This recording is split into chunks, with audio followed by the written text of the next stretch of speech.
Assalamualaikum warahmatullahi wabarakatuh. Di sini dengan saya Natasha Eka Nabila dari kelas 12 Bahasa dan Budaya. Di sini saya akan menjelaskan mengenai budidaya unggas petelur. Apa saja yang akan kita bahas? Yang pertama ada budidaya unggas ayam petelur, dan yang kedua ada budidaya unggas itik petelur. Tanpa basa-basi lagi, mari kita lanjut ke materinya. Budidaya unggas petelur. Apa itu budidaya unggas petelur? Budidaya unggas petelur merupakan pengembangbiakan sumber daya hayati yang berupa unggas dengan tujuan untuk dipanen hasilnya yang berupa telur. Jenis-jenis ayam petelur. Ada pula jenis-jenis ayam petelur yang dibagi menjadi dua tipe. Yang pertama ada ayam petelur ringan, dan yang kedua ada ayam petelur medium. Ayam petelur medium memiliki ciri-ciri sebagai berikut. Yang pertama, memiliki tubuh yang lebih berat namun tidak terlihat gemuk. Yang kedua, memiliki bulu yang berwarna coklat. Ketiga, warna telur berwarna coklat. Dan yang keempat, mampu menghasilkan telur sebanyak 270 hingga 290 butir telur per tahun. Kedua, ayam petelur ringan memiliki ciri-ciri sebagai berikut. Yang pertama, memiliki badan yang ramping dan ringan. Yang kedua, memiliki bulu berwarna putih. Yang ketiga, mampu menghasilkan telur sebanyak 260 hingga 280 butir telur per tahun. Keempat, memiliki jengger yang berwarna merah. Dan yang kelima, warna telur ayam petelur ringan berwarna putih.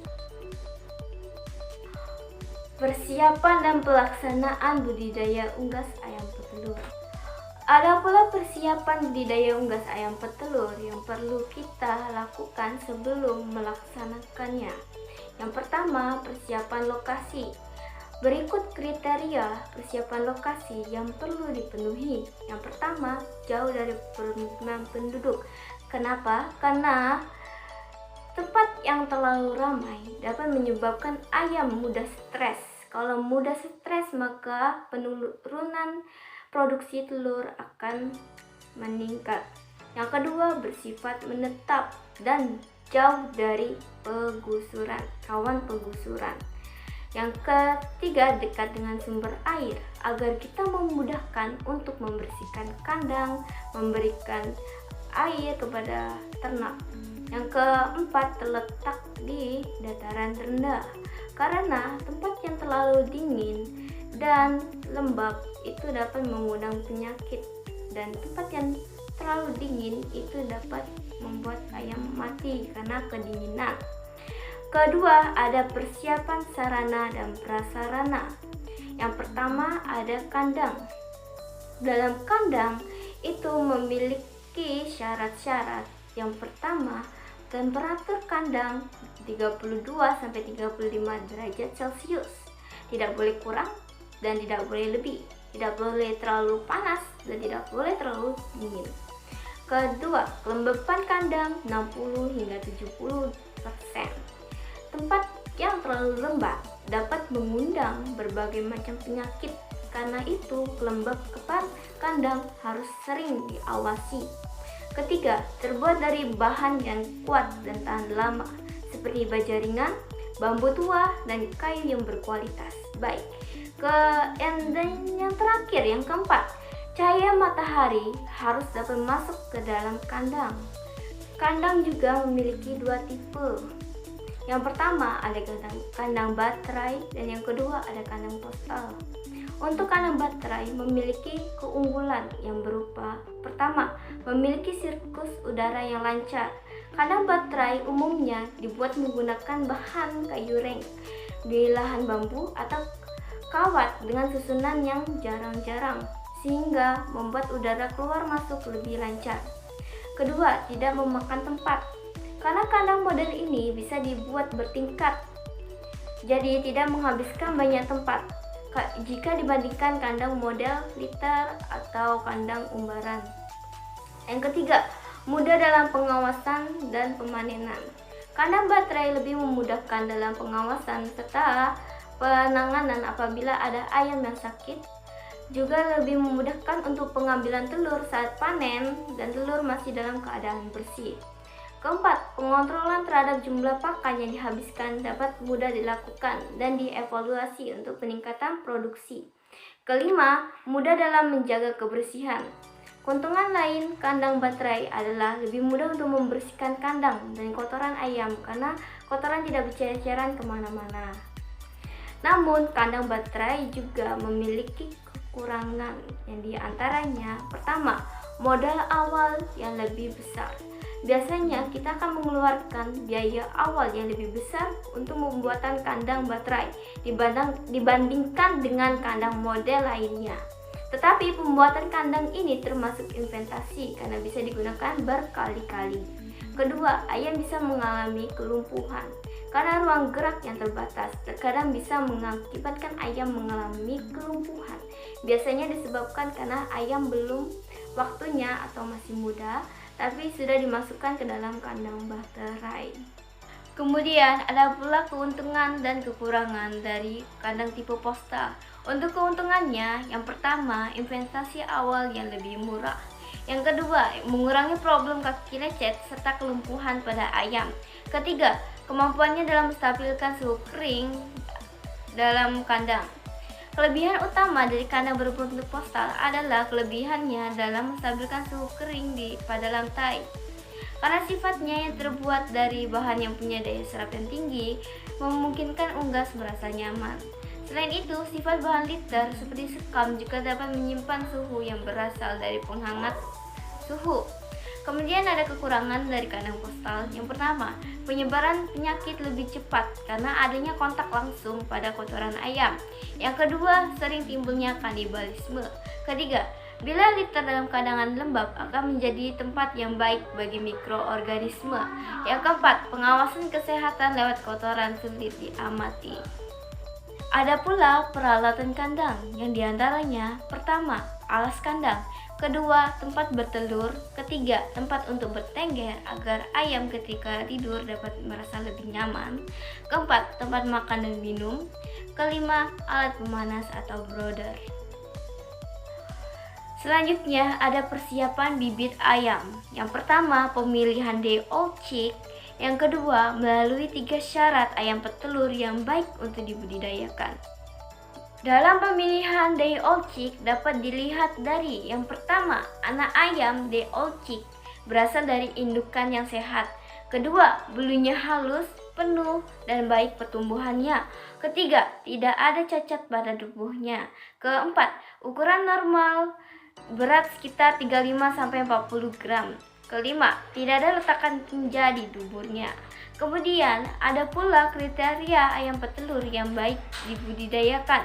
Yang pertama, ayam petelur wajib sehat dan tidak cacat fisiknya. Kedua, pertumbuhan dan perkembangannya normal. Ketiga, berawal dari bibit yang diketahui keunggulannya. Pelaksanaan budidaya unggas ayam petelur. Yang pertama, sanitasi dan tindakan preventif. Sanitasi dapat dilakukan dengan menjaga lingkungan kandang agar tetap bersih, agar terhindar dari hal-hal yang tidak diinginkan, seperti kandang yang berjamur, datangnya penyakit, dan masuknya predator. Tindakan preventif dapat dilakukan dengan memberikan vaksin kepada ternak, agar kebal dari penyakit serta terhindar dari resiko kematian.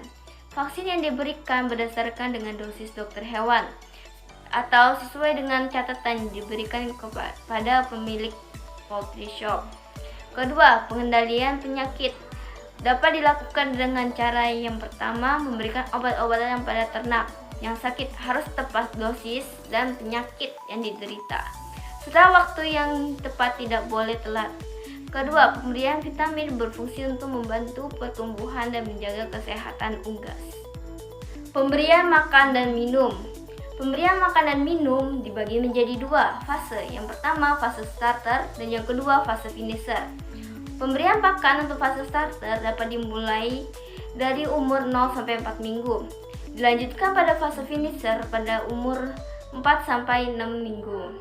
Kemudian pemberian minuman untuk fase starter dimulai dari umur 1-29 hari, dilanjutkan pada fase finisher pada umur 30-57 hari. Panen dan pasca panen. Untuk panen dan pasca panen dibagi menjadi 3 tahap. Yang pertama, pemanenan. Pemanenan dapat dilakukan 3 kali per hari agar kerusakan isi telur oleh virus dapat diminimalisir. Waktu pemanenan itu dibagi menjadi 3. Yang pertama, pagi pada pukul 10 hingga pukul 11, kemudian siang pada pukul 1 hingga pukul 2, kemudian sore pada pukul 3 hingga pukul 4. Kemudian yang kedua ada pembersihan. Telur dibersihkan dari litter atau tinja. Ayam menggunakan amplas yang halus. Cuci telur dengan cairan pembersih. Kemudian ketiga ada pengemasan. Melakukan pemisahan antara telur yang normal dan abnormal. Diletakkan di atas egg tray atau nampan telur. Penyakit yang menyerang unggas ayam petelur. Ada pula penyakit yang menyerang ayam petelur. Di sini saya hanya akan menyebutkan beberapa di antaranya. Yang pertama, fall typhoid. Penyebabnya adalah Salmonella gallinarum. Gejala pada unggas muda yang terkena penyakit ini sama dengan infeksi Salmonella pullorum. Kondisi septisemia dapat terlihat peningkatan angka mortalitas dan penurunan kualitas. Unggas yang dihasilkan dari telur terinfeksi. Unggas yang lebih tua menunjukkan gejala anemia, depresi, kesulitan bernafas, dan diare. Penyakit ini biasanya lebih sering menyerang unggas yang sedang tumbuh dan unggas dewasa. Yang kedua ada pullorum yang disebabkan oleh Salmonella pullorum. Penyakit pullorum merupakan penyakit yang menular pada ayam yang menimbulkan kerugian ekonomi yang sangat besar, menyebabkan kematian yang sangat tinggi, terutama pada anak ayam yang berumur 1 hingga 10 hari. Ada pula gejala yang ditimbulkan, diantaranya kelihatan mengantuk, mata tertutup, jengger yang berwarna kebiruan, bergerombol pada suatu tempat, dan nafsu makan berkurang. Memperlihatkan diare putih atau coklat kehijau-hijauan, dan terdapat gumpalan seperti pasta di sekitar kloaka, disertai kelemahan pada kaki, sayap menggantung, kusam, lumpuh karena arteritis, dan nampak sesak nafas. Pengendaliannya adalah dengan pemberian antibiotik dan sulfaquinoxalin. Yang ketiga ada cacar ayam, fowl pox. Penyebabnya adalah virus Borrelia avium. Merupakan salah satu penyakit yang menyerang unggas, salah satunya adalah ayam. Cacar ayam dapat dibagi menjadi 2 tipe, yakni cacar ayam kering dan cacar ayam basah. Untuk cacar kering umumnya menyerang pada bagian kulit yang tidak berbulu seperti daerah pada bagian pangkal paruh, sekitar mata, sekitar kyoka, kaki, dan cakar. Pada bagian tersebut akan muncul benjolan. Gejalanya sebagai berikut. Pertama, ayam semakin melemah dan kurus karena nafsu makan yang berkurang. Kedua, nafas tersenggal-senggal karena saluran pernapasan terganggu, dikarenakan adanya benjolan di pangkal paruh yang berdekatan dengan hidung. Kedua, ada cacar basah. Cacar basah biasanya paling berbahaya karena dapat menimbulkan infeksi sekunder, sehingga dapat memperburuk kondisi ayam hingga mengakibatkan kematian. Gejala klinisnya adalah munculnya bercak putih yang berkembang pada selaput lendir pada saluran pernapasan seperti mulut, tenggorokan, trakea, dan paru-paru. Hal ini yang mengakibatkan terjadinya gangguan pernapasan dan kesulitan bagi ayam saat makan. Pengendaliannya dengan melakukan vaksinisasi. 4 ada glycerrhizin atau bisa disebut dengan muntah darah hitam. Penyebabnya adalah racun dari tepung ikan, tetapi tidak semua tepung ikan menimbulkan penyakit ini. Timbul penyakit ini akibat pemanasan bahan makanan yang menguraikan asam amino hingga menjadi racun.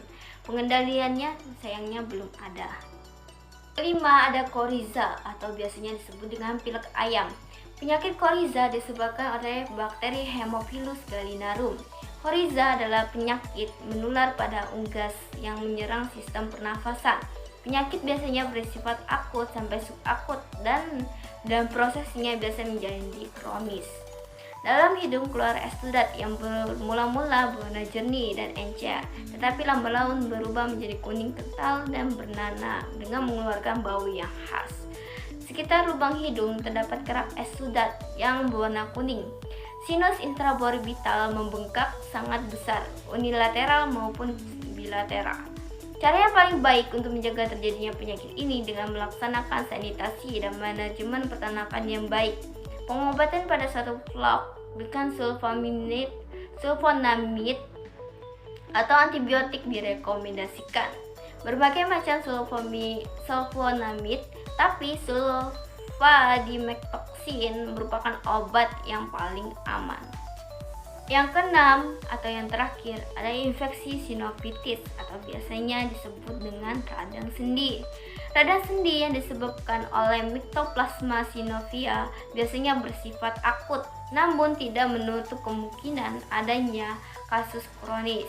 Infeksi ini paling sering terjadi pada peternakan ayam petelur komersial yang umumnya bervariasi atau biasa disebut dengan multi-age chicken. Kadang sendi ini disebut sinovitis karena bakteri ini lebih menyebabkan peradangan pada lapisan sinovial atau biasanya disebut dengan lapisan tulang sendi. Mycoplasma synovial menyebabkan sendi bengkak dan panas. Keadaan radang yang parah menyebabkan ayam tidak mampu berdiri. Jika bagian yang bengkak dibedah akan tampak massa seperti krim warna kekuningan sampai merah bata. Pengendaliannya dengan memberikan antibiotik. Baiklah, kita di sini akan masuk ke materi budidaya unggas itik petelur. Apa itu budidaya unggas itik petelur? Adalah pemeliharaan unggas itik petelur dengan tujuan untuk menghasilkan telur itik. Ada pula jenis-jenis itik petelur. Di sini saya hanya akan menjelaskan dua jenis itik petelur beserta dengan ciri-cirinya. Yang pertama ada itik mojosari. Itik mojosari termasuk dalam itik petelur. Terbaik dengan ciri-cirinya sebagai berikut. Yang pertama warna bulu kemerahan, variasi coklat kehitaman. Kemudian ada warna paruh dan kaki hitam. Pada itik jantan terdapat 1-2 bulu ekor melengkung ke atas. Kemudian berat badan itik dewasa rata-rata 1,7 kg. Kemudian yang kedua ada itik Magelang. Memiliki ciri khas berupa kalung putih pada leher yang dapat dijadikan sebagai identitas. Kemudian karena karakter warna tersebut tidak ditemukan pada jenis itik lain. Persiapan dan pelaksanaan unggas itik petelur. Kemudian kita akan masuk ke dalam persiapan budidaya unggas itik petelur. Yang pertama ada lokasi. Berikut kriteria dari lokasi. Yang pertama ada jauh dari permukiman penduduk. Dan yang kedua bersifat menetap. Ketiga dekat dengan sumber air. Kemudian ada tambahan. Yang pertama yaitu jauh dari jalan raya. Kemudian untuk yang kedua itu dekat dengan lokasi pemasaran. Kemudian yang kedua ada persiapan sarana dan prasarana. Kita akan membahas yang pertama adalah kandang. Untuk kandang ada beberapa syarat yang harus dipenuhi. Yang pertama, temperatur kandang harus 30 derajat Celcius. Kemudian ada kelembapan kandang yang bersekitaran 60-65%. Kemudian terbuat dari bahan yang kuat dan tahan lama seperti baja ringan atau bambu tua, kemudian dari kayu-kayu yang berkualitas. Kemudian cahaya matahari dapat masuk ke dalam kandang. Ada pula 3 tipe kandang, yakni pertama ada kandang baterai untuk itik yang siap bertelur. Kemudian kedua ada kandang koloni yang dibagi menjadi 2, yang pertama ranch sama postal. Kemudian ada kandang box yang untuk fase starter di old duckling. Untuk kelebihan dan kekurangan dari kandang baterai sama kandang postal itu sudah saya jelaskan pada materi unggas ayam petelur. Di sini saya hanya akan menjelaskan untuk kelebihan dan kekurangan dari kandang box atau kandang yang biasanya digunakan pada masa fase starter atau pada masa dari old duckling. Untuk kelebihannya dari kandang box sendiri itu ada perawatan itik dapat terkontrol dengan baik. Kemudian kesehatan itik lebih terjamin. Kemudian kebersihan kandang itik lebih terjaga. Kekurangan kandang box, yakni yang pertama, biaya pembuatan kandang box cukup besar. Kedua, semua kebutuhan anak itik harus disediakan karena selalu berada dalam kandang. Untuk perawat kandang itu ada yang harus kita siapkan. Yang pertama itu alas kandang, yang kedua itu untuk tempat makan dan minum, dan yang ketiga alat pemanas atau brooder. Untuk tempat bertelur itu bisa disiapkan, tapi terkadang untuk itik itu dia sering bertelur itu secara bebas, alias kalau ayam biasanya kan dia kan pada jerami, karena kalau itik itu biasanya dia lebih berserakan kemana-mana, jadi harus sering dilihat. Selanjutnya kita akan masuk ke dalam tahap persiapan bibit unggas itik petelur atau biasanya disebut dengan day old duckling. Apa saja yang perlu kita perhatikan itu, yang pertama sehat, lincah, dan aktif. Jadi untuk day old duckling itu harus dilihat kalau dia sehat, kemudian dia lincah, kemudian dia aktif alias sering bermain, atau dia lari sana lari sini, itu mungkin kalian bisa ambil. Kemudian memiliki mata yang bersinar, kemudian bulu cerah dan tidak kusam, jadi dia kuning mengkilat warna bulunya. Kemudian yang keempat, tidak ada cacat dan kakinya normal, jadi tidak pincang atau misalkan kepalanya tidak teleng, atau mungkin sayapnya itu kayak bulu-bulunya itu tidak tersusun rapi atau rata, ada yang copot, atau misalkan dia nggak bisa mengepakkan sayapnya dengan benar, kayak kesakitan, itu jangan dipilih. Kemudian yang terakhir itu berasal dari indukan yang diketahui keunggulannya. Oke, kita selanjutnya akan masuk ke dalam pelaksanaan budidaya unggas itik petelur. Yang pertama ada sanitasi dan tindakan preventif. Untuk sanitasi dapat dilakukan dengan menjaga lingkungan kandang tetap bersih agar terhindar dari hal-hal yang tidak diinginkan, seperti kandang yang berjamur, datangnya penyakit, dan masuknya predator. Tindakan preventif dapat dilakukan dengan memberikan vaksin kepada ternak agar kebal dari penyakit yang menyerang serta terhindar dari resiko kematian. Vaksin yang diberikan berdasarkan dengan dosis dokter atau sesuai dengan catatan pada label barang dari poultry shop. Kemudian yang kedua ada pengendalian penyakit. Dapat dilakukan dengan cara yang pertama, memberikan obat-obatan pada ternak yang sakit, harus tepat dosis dan penyakit yang diderita serta waktu yang tepat, tidak boleh telat. Kemudian pemberian vitamin berfungsi untuk membantu pertumbuhan dan menjaga kesehatan unggas. Kemudian ada pemberian pakan dan minum. Untuk pemberian pakan dan minum, itik petelur itu dibagi menjadi 3 jenis. Yang pertama starter, kedua grower, dan ketiga layer. Pada pemberian pakan untuk fase starter dimulai dari umur 0 sampai 8 minggu. Kemudian pemberian pakan untuk fase grower dimulai dari umur 8 sampai 18 minggu. Kemudian pemberian pakan untuk fase layer dimulai dari umur 18 hingga 27 minggu. Dilanjutkan pula dengan pemberian minum.